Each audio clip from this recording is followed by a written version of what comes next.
My name is Kat Bryan. I invite you to find a comfortable place, allow your body to relax, and take a deep breath with me. Inhale. And now slowly release.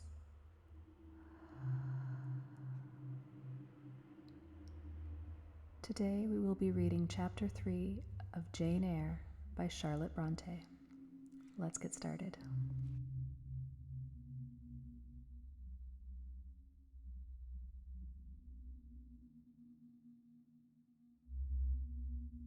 The next thing I remember is waking up with a feeling as if I had had a frightful nightmare and seeing before me a terrible red glare crossed with thick black bars. I heard voices, too, speaking with a hollow sound, and as if muffled by a rush of wind or water, agitation, uncertainty, and an all-predominating sense of terror confused my faculties. Ere long, I became aware that someone was handling me, lifting me up and supporting me in a sitting posture, and that more tenderly than I had ever been raised or upheld before. I rested my head against a pillow or an arm and felt easy. In 5 minutes more, the cloud of bewilderment dissolved. I knew quite well that I was in my own bed and that the red glare was the nursery fire. It was night. A candle burnt on the table. Bessie stood at the bed foot with a basin in her hand, and a gentleman sat in a chair near my pillow leaning over me. I felt an inexpressible relief, a soothing conviction of protection and security, when I knew that there was a stranger in the room, an individual not belonging to Gateshead and not related to Mrs. Reed. Turning from Bessie, though her presence was far less obnoxious to me than that of Abbott, for instance, would have been, I scrutinized the face of the gentleman. I knew him. It was Mr. Lloyd, an apothecary, sometimes called in by Mrs. Reed when the servants were ailing. For herself and the children, she employed a physician. "Well, who am I?" he asked. I pronounced his name, offering him at the same time my hand. He took it, smiling and saying, "We shall do very well by and by." Then he laid me down and, addressing Bessie, charged her to be very careful that I was not disturbed during the night. Having given some further directions and intimates that he should call the next day, he departed, to my grief. I felt so sheltered and befriended while he sat in the chair near my pillow, and as he closed the door after him, all the room darkened and my heart again sank. Inexpressible sadness weighed it down. "Do you feel as if you should sleep, miss?" asked Bessie rather softly. Scarcely dared I answer her, for I feared the next sentence might be rough. "I will try." "Would you like to drink, or could you eat anything?" "No, thank you, Bessie." "Then I think I shall go to bed, for it is past 12 o'clock. But you may call me if you want anything in the night." Wonderful civility, this. It emboldened me to ask a question. "Bessie, what is the matter with me? Am I ill? You fell sick, I suppose, in the Red Room with crying. You'll be better soon, no doubt." Bessie went into the housemaid's apartment, which was near. I heard her say, "Sarah, come and sleep with me in the nursery. I daren't for my life be alone with that poor child tonight. She might die. It's such a strange thing she should have that fit. I wonder if she saw anything. Missus was rather too hard." Sarah came back with her. They both went to bed. They were whispering together for half an hour before they fell asleep. I caught scraps of their conversation, from which I was able only too distinctly to infer the main subject discussed. Something passed her, all dressed in white, and vanished. A great black dog behind him. 3 loud raps on the chamber door. A light in the churchyard just over his grave, etc., etc. At last both slept. The fire and the candle went out. For me, the watches of that long night passed in ghastly wakefulness, strained by dread, such dread as children only can feel. No severe or prolonged bodily illness followed this incident of the Red Room. It only gave my nerves a shock of which I feel the reverberation to this day. Yes, Mrs. Reed, to you I owe some fearful pangs of mental suffering, but I ought to forgive you, for you knew not what you did. While rendering my heartstrings, you thought you were only uprooting my bad propensities. Next day, by noon, I was up and dressed and sat wrapped in a shawl by the nursery hearth. I felt physically weak and broken down, but my worst ailment was an unutterable wretchedness of mind, a wretchedness which kept drawing from me silent tears. No sooner had I wiped one salt drop from my cheek than another followed. Yet, I thought, I ought to have been happy, for none of the Reeds were there. They were all gone out in the carriage with their mamma. Abbott, too, was sewing in another room, and Bessie, as she moved hither and thither, putting away toys and arranging drawers, addressed to me every now and then a word of unwonted kindness. This state of things should have been to me a paradise of peace, accustomed as I was to a life of ceaseless reprimand and thankless fagging. But in fact, my racked nerves were now in such a state that no calm could soothe, and no pleasure excite them agreeably.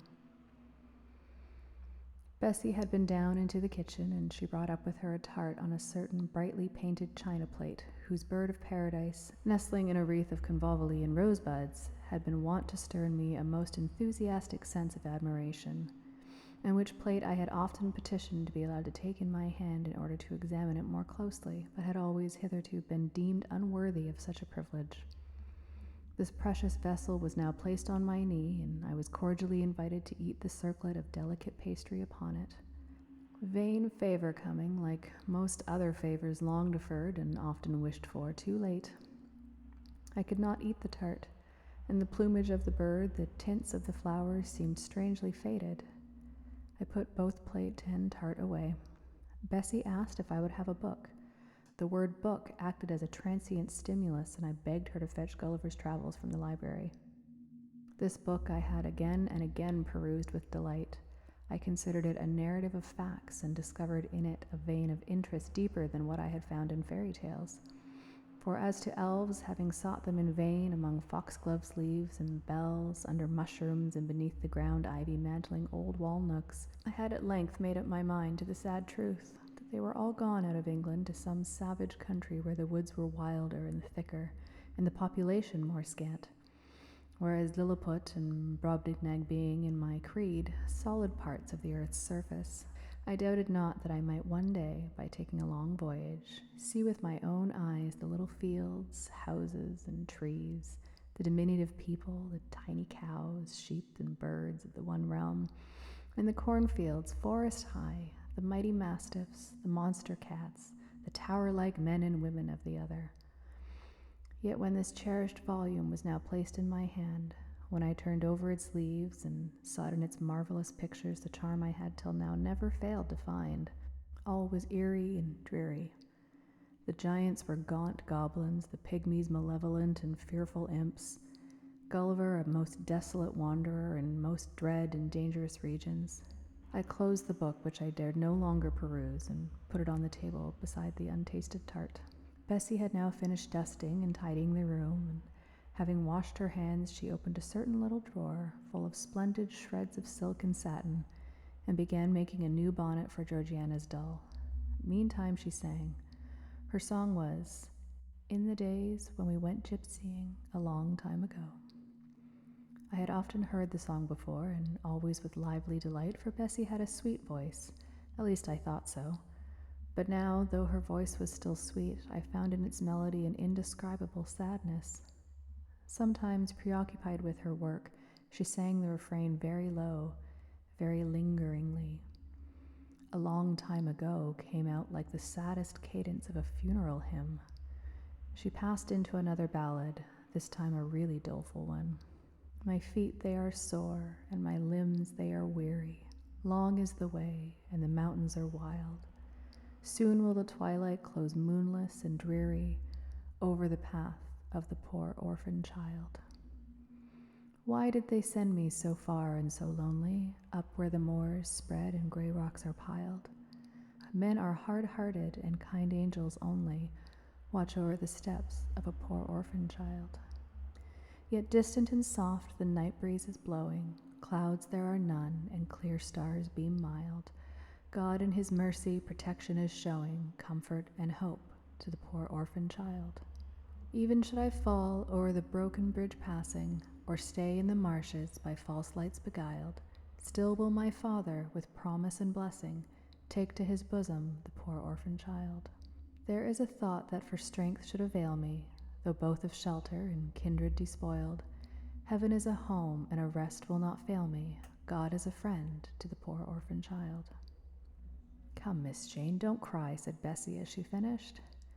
She might as well have said to the fire, don't burn, but how could she divine the morbid suffering to which I was prey? In the course of the morning, Mr. Lloyd came again. What, already up? Said he as he entered the nursery. Well, nurse, how is she? Bessie answered that I was doing very well. Then she ought to look more cheerful.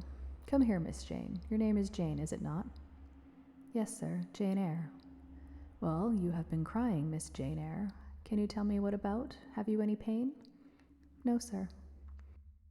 Oh, I dare say she is crying because she could not go out with Missus in the carriage, interposed Bessie. Surely not. Why, she is too old for such pettiness. I thought so too, and my self-esteem being wounded by the false charge, I answered promptly, I never cried for such a thing in my life. I hate going out in the carriage. I cry because I'm miserable. Oh, fie, miss, said Bessie. The good apothecary appeared a little puzzled. I was standing before him. He fixed his eyes on me very steadily. His eyes were small and gray, not very bright, but I dare say I should think them shrewd now. He had a hard-featured, yet good-natured looking face. Having considered me at leisure, he said, What made you ill yesterday? She had a fall, said Bessie, again putting in her word. Fall? Why, that is like a baby again. Can't she manage to walk at her age? She must be 8 or 9 years old. I was knocked down, was the blunt explanation, jerked out of me by another pang of mortified pride. But that did not make me ill, I added, while Mr. Lloyd helped himself to a pinch of snuff. As he was returning the box to his waistcoat pocket, a loud bell rang for the servants' dinner. He knew what it was. That's for you, nurse, said he. You can go down. I'll give Miss Jane a lecture till you come back. Bessie would rather have stayed, but she was obliged to go because punctuality at meals was rigidly enforced at Gateshead Hall. The fall did not make you ill. What did then? Pursued Mr. Lloyd when Bessie was gone. I was shut up in a room where there is a ghost till after dark. I saw Mr. Lloyd smile and frown at the same time. Ghost? What, you're a baby after all? You're afraid of ghosts? Of Mr. Reed's ghost I am. He died in that room and was laid out there. Neither Bessie nor anyone else will go into it at night if they can help it. And it was cruel to shut me up alone without a candle. So cruel that I think I shall never forget it. Nonsense. And is it that makes you so miserable? Are you afraid now in daylight? No, but night will come again before long, and besides, I am unhappy. Very unhappy for other things. What other things? Can you tell me some of them? How much I wished to reply fully to this question. How difficult it was to frame any answer. Children can feel, but they cannot analyze their feelings, and if the analysis is partially effected in thought, they know not how to express the result of the process in words. Fearful, however, of losing this first and only opportunity of relieving my grief by imparting it, I, after a disturbed pause, contrived to frame a meager, though as far as it went true, response. Well, for one thing, I have no father or mother, brothers or sisters. You have a kind aunt and cousins. Again I paused, then begrudgingly announced, But John Reed knocked me down, and my aunt shut me up in the Red Room. Mr. Lloyd a second time produced his snuff-box. Don't you think Gateshead Hall a very beautiful house? Asked he. Are you not very thankful to have such a fine place to live at? It is not my house, sir, and Abbott says I have less right to be here than a servant. You can't be silly enough to wish to leave such a splendid place.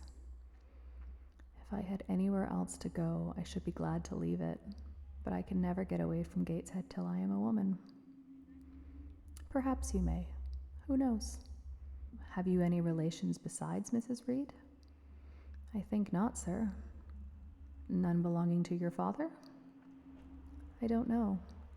I asked Aunt Reed once, and she said possibly I might have some poor, low relations called Eyre, but she knew nothing about them. If you had such, would you like to go to them? I reflected. Poverty looks grim to grown people, still more so to the children. They have not much idea of industrious, working, respectable poverty. They think of the word only as connected with ragged clothes, scanty food, fireless grates, rude manners, and debasing vices. Poverty, for me, was synonymous with degradation. No, I should not like to belong to poor people, was my reply.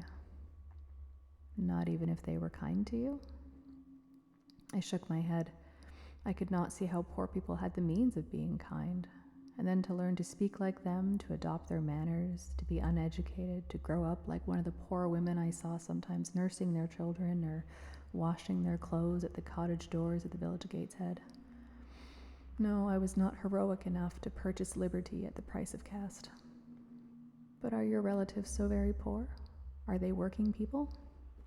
I cannot tell. Aunt Reed says if I have any, they must be a beggarly set. I should not like to go begging. Would you like to go to school? Again, I reflected. I scarcely knew what school was. Bessie sometimes spoke of it as a place where young ladies sat in the stocks, wore backboards, and were expected to be exceedingly genteel and precise. John Reed hated his school and abused his master, but John Reed's tastes were no roof for mine, and if Bessie's accounts of school discipline, gathered from the young ladies of a family where she had lived before coming to Gateshead, were somewhat appalling, her details of certain accomplishments attained by these same young ladies were, I thought, equally attractive. She boasted of beautiful paintings of landscapes and flowers by them executed, of songs they could sing and pieces they could play, of purses they could net, of French books they could translate, till my spirit was moved to emulation as I listened. Besides, school would be a complete change. It implied a long journey, an entire separation from Gateshead, an entrance into a new life. I should indeed like to go to school, was the audible conclusion of my musings. Well, well, who knows what may happen, said Mr. Lloyd as he got up. The children ought to have change of air and scene, he added, speaking to himself. Nerves not in a good state. Bessie now returned. At the same moment the carriage was heard rolling up the gravel walk. Is that your mistress, nurse? Asked Mr. Lloyd. I should like to speak to her before I go. Bessie invited him to walk into the breakfast room and led the way out. In the interview which followed between him and Mrs. Reed, I presume, from after occurrences, that the apothecary ventured to recommend my being sent to school, and the recommendation was no doubt readily enough adopted, for as Abbot said, in discussing the subject with Bessie when both sat sewing in the nursery one night after I was in bed, and as they thought asleep, Mrs. was, she dared say, glad enough to get rid of such a tiresome, ill-conditioned child, who always looked as if she were watching everybody and scheming plots underhand. Abbot, I think, gave me credit for being a sort of infantine Guy Fawkes.